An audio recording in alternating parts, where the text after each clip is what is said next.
Peugeot describes it as a huge success with more than 10,000 sales in the UK alone since its launch in January. Perhaps it's time for a cool late summer look. If mongrel is perhaps too unkind a label to slap on it, I recall that its aspirations in design terms did lean towards a bit of a Heinz variety. Recall for those who currently drive a conventional saloon car, MPV, SUV or a hatchback, the 3008 provides a new alternative which spans all these different vehicle types, trilled its French maker. It has the flexibility and space of an MPV, the rugged looks of a SUV and the vehicle dynamics of a family hatchback. Remember the all-new 3008 SUV, for that is how the manufacturer finally dubbed it, replaced the previous 3008 crossover to throw in another breed, of which nearly 1 million were produced and 75,000 found UK buyers. Undeniably, the 3008 has an imposing presence. Thus, my neighbor, oh, I see now that's the new Peugeot. Thought at first I was looking at a Range Rover Evoque. At up to double the price.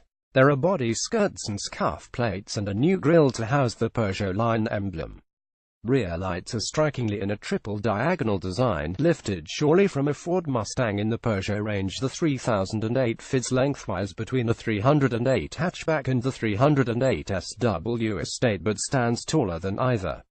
Taller also than a Nissan Qashqai but lower than a VW Tiguan. Claimed boot volume, expanding to 1,670 litres to the back of the front seats, beats most competitors.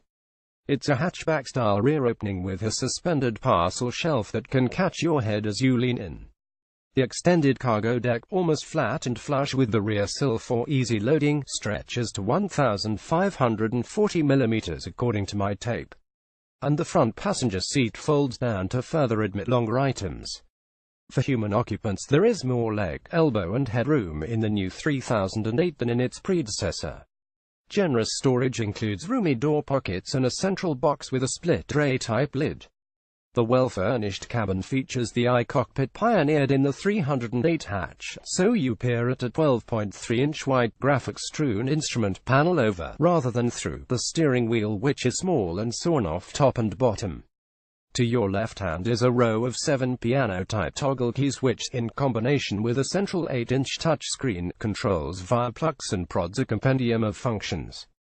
At first it all seems overcomplicated. Sometimes it is slow to respond. Practice and patience is required.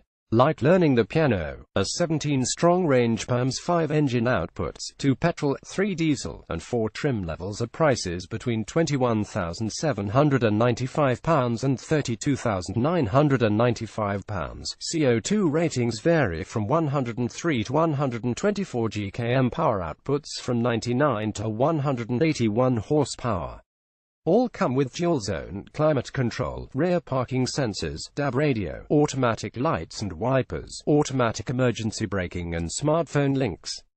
The second top GT line trim on test, at £25,495, generously included 3D sat-nav with live traffic updates, reversing camera, lane keeping assistance, blind spot alert, LED headlamps and scrolling front indicators, contrasting black roof and leather trimmings around the already smart interior. Click the key fob on approach and door mirror lights project the Peugeot line logo onto the ground, something else to impress the neighbors and friends alike. A £470 option of interest to hill and country dwellers would be Peugeot's well-viewed alternative to 4WD. Grip control via a 5-mode rotary switch operates on the front wheels only and combines a traction control system with all-season tires. On the road, the smooth and quiet 1.2 PureTech petrol engine, responding readily through a 6-speed manual box, seemed to perform way above its 3-cylinder spec and its quoted 10.8 seconds for the 062 Sprint. And the 3008 must be among the most stable SUVs in its handling. A minus point: that small Dodge M-like wheel tempts you to oversteer until you get used to it. But in conclusion, it must be said that both in the flesh and on the road the new 3008 surely would be at least a rosette winner, if not outright best in class at an automotive equivalent of Crufts. Verdict: not so much a mongrel, then.